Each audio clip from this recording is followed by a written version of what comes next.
I'm your host of the Most Welcome 23. You're joining me for Uninvited, Chapter 1. Hi, everyone. Thank you for reading. I'm a native Texan who loves to travel. My mystery thriller novel, Bones of the Demon King, is non-audiobook throughout the Haji audio. I love to write stories and twists and turns and have also written promotional pieces for Paramount Pictures, Oxygen Network, and Fox Television. During my free time, you can usually find me obsessing over a good book or a new K-drama.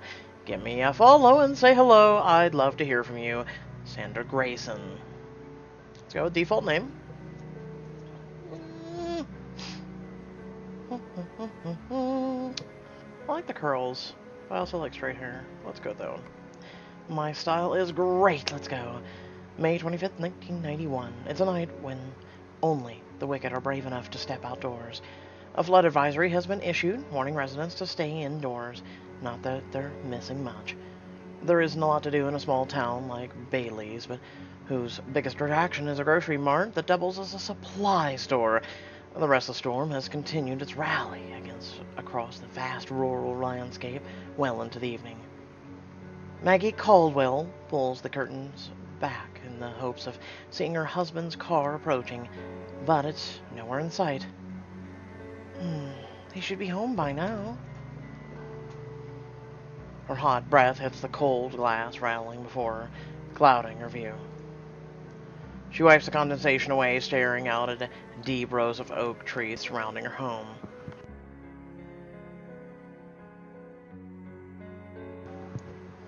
The wet leaves flap around in panic as if also fearing the night storm.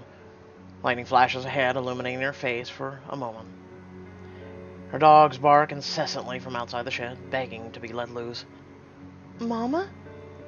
Maggie turns to find her 6-year-old daughter, Crystal, teetering behind her. Betsy, Crystal's beloved rag doll, sways in her grip as she runs towards her mom. Are you still up? Shouldn't you be in bed? Crystal smiles, showing off the gap from her missing tooth before running upstairs, her mother close behind. As Maggie tucks Crystal in, she lovingly twists the crank to her favorite music box. It's part of their nightly ritual, playing the soft melody for Crystal before drifting off to sleep. This is a sad song, Mama. Engraved on the music box is a forlorn-looking prince and a princess, neither one happy with the other. The edges of the box are lined in silver, perhaps to show a bit of irony. It is, but someone special gave this to me. Is that why you gave it to me? Crystal hugs Betsy as she curls the blanket around herself. That's right. Outside, the sky roars and lightning cracks, causing them to both jump. Will you read me a story? I'm too scared to sleep. After reading her daughter a story about a brave princess and a ferocious dragon, Maggie's eyes drift over to the clock. It's close to 10. She heads downstairs and picks up the phone, dialing her husband's work number. He doesn't answer. I could call his pager, but he said it was only for emergencies. Maggie paces across the living room, praying her husband hasn't been in an accident. She looks at the fireplace, framed photos of friends and family resting on the mantel. Her patience is wearing thin. Where are you? She can only hear the doors barking, getting louder, almost vicious. Sudden pounding at the door stops her in her tracks. Her body freezes, unsure if what she heard was even real.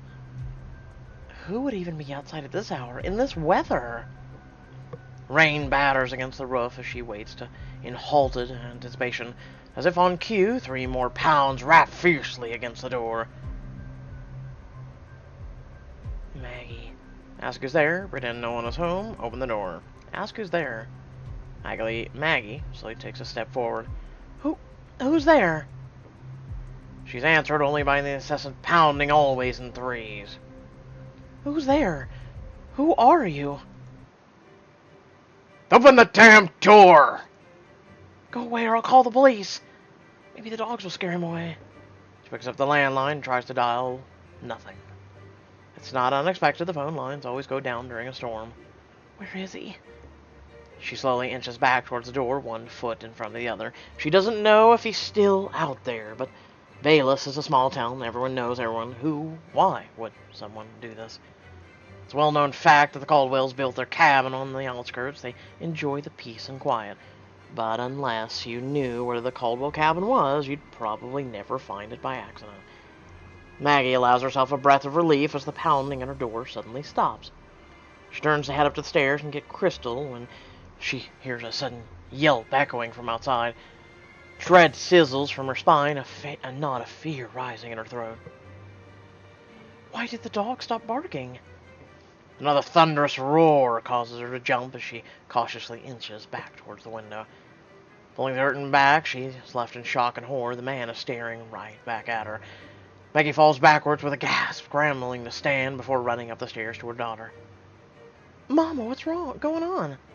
Shh, stay quiet. Mama needs you to listen. Mama wants to play a very special game, okay? A game? Yes, I want you to play hide and seek. Hide in the closet, and no matter what you hear, don't come out. Understand? Crystal nods, clutching her rag doll as Maggie ushers her into the closet. Stay quiet. Your daddy is the only one that can find you, okay? Promise me. I love you, baby. Maggie gives her daughter a final kiss before telling her to close her eyes. She shuts the closet and runs downstairs, desperation engulfing her every move. She can see the door frame budge with every forceful kick from her uninvited guest. Let me in! I called the police. They're on the way. She hears him laugh at her empty threat, as if he knows it was a lie. Was he the cause of her dead phone line? She runs to the kitchen, quickly grabbing a butcher knife. Then she goes out the back door, hides behind the kitchen counter, stays behind the door.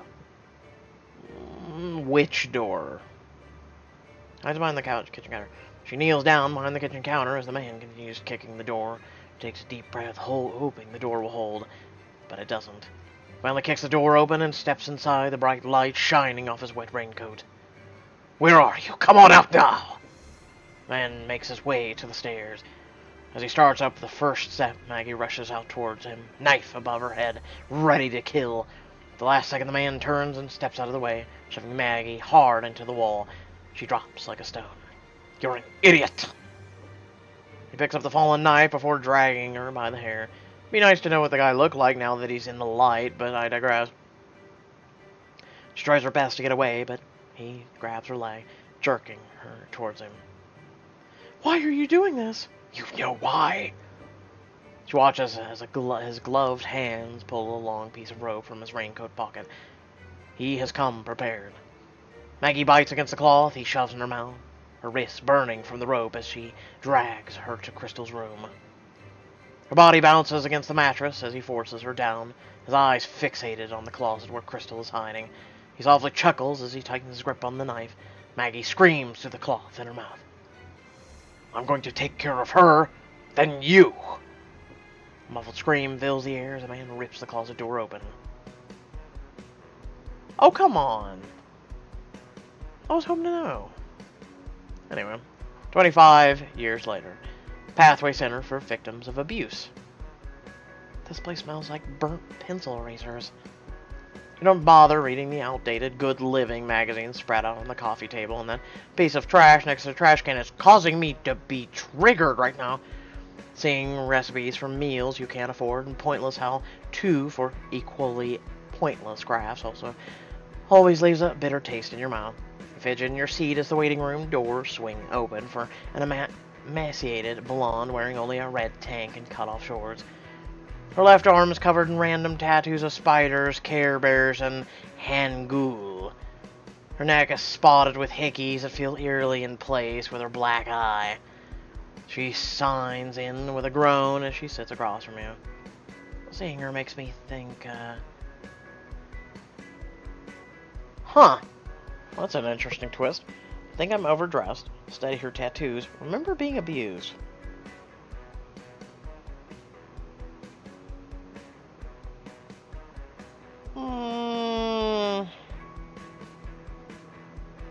Overdressed, not really. That wouldn't be a thought. I'd study tattoos. I wonder if Hangul is related to the Care Bears or spiders, or if it's a proverb like most people get. The thought reminds you of a proverb you read online. The gem cannot be polished without friction, nor man perfected without trials. You used to cling to that proverb, telling yourself the abuses you receive were necessary to make yourself a better person. It's hard. even for you to understand how you let yourself fall into such delusions. Your tongue feels thick in your mouth, and a queasy feeling starts to spread in your belly. You touch a wooden bead of your bracelet you always wear. I'm alive. Fingers deftly move to the next bead. I have a roof over my head. The door of the reception desk opens wide, and the receptionist calls your name. Your heels click against the linoleum as you disappear behind the door to the caseworker's office. The caseworker's chair squeaks with her weight as she opens your file, glancing at your name. Miss Redding? Tease. I've been here half a dozen times, and she still doesn't recognize me. All back. Press your toes hard against the inside of your shoes. Yes, that's me. Now, let's see. Yes. You're here because of the job interview? Sorry for the short notice, but you're one of the few clients I have that's college educated and still looking for a job. Without thinking, you touch a bead from your bracelet. I'm college educated. I hope you know how lucky you are to get this opportunity. You're going to flip when I tell you who's it's for. I'm sure I'll die. Alex Carter. Name sounds familiar, but you shake your head. You don't know him? He's a famous man around town. His family owns Caltech Corporation. He's a best-selling author. He was a guest on the Today Show. You seriously don't know him? Oh. See, I've never heard of him. I don't own a TV, and I don't follow the news much. You don't have a TV? No? Do you have a problem with that? I know. It's like the slave driving force, you know? Get up in the morning, turn on TV, gotta make sure, you fill your brain with the noise of the television while you get your drink, and then, head on to work and come home, watch television before bed, and rinse and repeat every single day of your mindless drone lives. Why is it so hard for people to believe? What do you do when you're at home, then? I don't know, I read. Sometimes I watch things online. Yep, So you have a computer? Yes. Then you should do yourself a favor and Google Alex Carter. Will knowing who he is be integral to the job? I really hope not. You don't have 2 pennies to rub together and are down to your last slice of bread. Earlier this morning, you received a disconnect notice for the electricity in your studio apartment. Getting this job is vital to your survival. Well, it's a personal assistant position, so I would think so. Fine, I'll just go to the goddamn local library and Google his name. But the family really wants to do something charitable for the community, so they were willing to hire one of our clients. Your finger taps a wooden bead. I'm forgiving and understanding. So here's the address. You're to be there in 2 hours. Can you handle that? You take the information sheet and stand. Thank you, I'll be there. There may not be any other job opportunities for a while, certainly none like this, so do your best. Oh, and Caltech is known for innovation. It would behoove you to wear something a little less ordinary. Should we dress like you? She's wearing a nice suit. You're swinging by your house for a quick bite to eat. Maybe I should switch outfits for the interview. I don't see anything. Yeah, let's wear that. Oh, cool! Wow, we can wear... Get the fuck out of here. I'll stick with this look. It's tried and true, and very attractive, I might add. What? What, you thought I was a guy that was like, oh my god, I'd rather see you nude? No, I like mystery. I like attractiveness. I like a little bit of conservativeness, because then I'll undress you with my eyes later. An hour later, you sit in the lobby of Caltech Corporation's executive office. Cross your ankles as you sit at the edge of the leather sofa. Instead of magazines, hardcover books advertising the company's products are available for waiting guests. Bottled water and snacks were also offered to you, but you refused both. You stare at the abstract art pieces made for the circular tin pieces and green wire hanging on the wall. They remind you of Oscar the Grouch for some reason, which makes you giggle. Tap. I know who Oscar the Grouch is. Miss Redding? Yes? Mr. Carter, we'll see you now. You rub your clammy palms against the legs of your suit. It's the nicest one you own, but it feels like a flea market clothing compared to what the secretary is wearing. You are led to an office with the double glass doors. Your reflection gives you a little reassurance. Your dark hair's partially up, and your brown eyes look tired. At least your outfit isn't wrinkled. Go right in. You bob your head before pushing open the doors and taking a small step forward. His chair is facing away from you, but you can hear him on the phone. What did I hire you for? If you're going to call me every 5 minutes to tell me about the patent problems, I'll my secretary line up your replacement. I don't care. Just get it done, understand? You watch as a leather chair swivels around, revealing your potential boss. First thought that comes to mind is... He isn't old, but he's super cute. Was he an extra in Twilight? Ew. He isn't old. I thought he'd be in his 40s. Feels slightly embarrassed interviewing to be the personal assistant of someone who could have gone to high school with. He loosens his tie before gesturing for you to take a seat. You're one from Pathways? He puts down his phone, half-heartedly perusing a file in front of him, which you assume is your resume. Yes, sir. That's correct. That was my mother's idea to hire someone from there. I was against it. But she insisted. I'm very demanding, and I have a feeling that anyone from Pathways wouldn't last long, so I agreed. The position is for a personal assistant, but this job won't necessarily have you in the office. Will that be a problem? Not at all. My problem is a pile of collection notices and an empty refrigerator waiting for me at home. I see you have a degree in business with a minor in public relations. Impressive. Why haven't you had a real job? A real job? Let's cut the chase. I need assistant. You need a job. I'm not going to ask you for a bunch of BS questions trying to find out what's the biggest accomplishment in your life is. I just want to know if I can trust you or not, and if you're smart enough to know what 2 plus 2 is. I like you, actually. I like you. Blunt, honest, straight to the point. Alright, I like him. So explain to me why you haven't had a real job related to your degree. You went to a state school, which wouldn't have necessarily held you back. Grab your wrist, feeling the smooth beads pressing into her palm.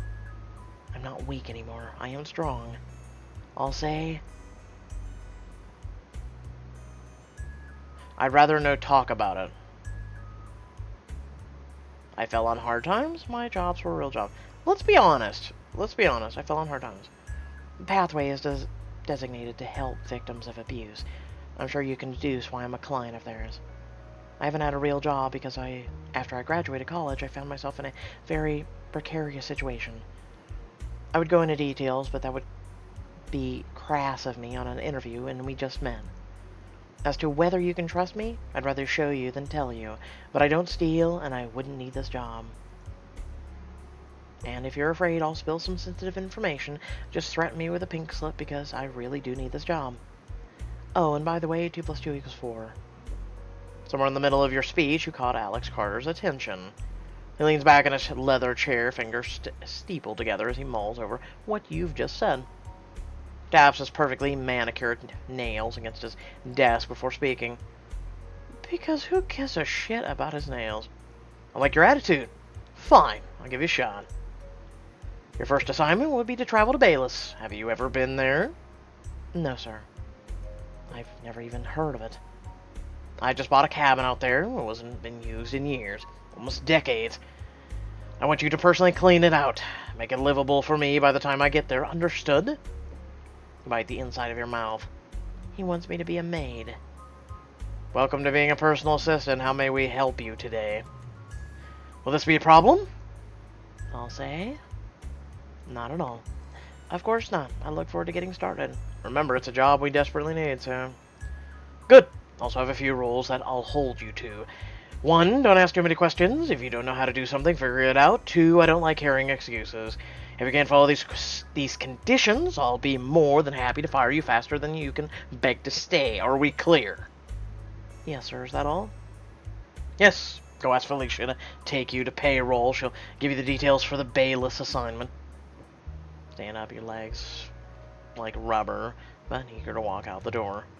My final warning, this isn't the 50 Shades of Grey, so don't get any ideas about me falling in love with you, Abby. Okay, I liked you up until there. 1, 50 Shades of Grey is a piece of shit.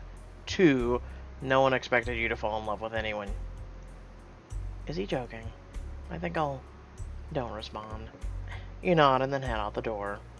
Walk up to the front desk and ask the secretary to meet you met earlier, whom you assume is Felicia, to take you to payroll. As your heels sink into the plush carpet, you touch another bead on your bracelet. My life is about to change. Huh. Okay. Too soon to pass judgment. So far, I like it. 1, they haven't really screwed up on spelling, so. 2, fast-paced. I like it. Smooth. Awesome. I like it. I like it. Let's see what's in Chapter 2. Remember to like, comment, share, subscribe. Head to the description below. Links to social media, our Discord, and a few links to support me and my content. Remember, if you subscribe, hit that bell icon next to the subscribe button. You'll receive notifications when any and all videos go live on my channel. Thanks, and I'll catch you all in the next video. Peace!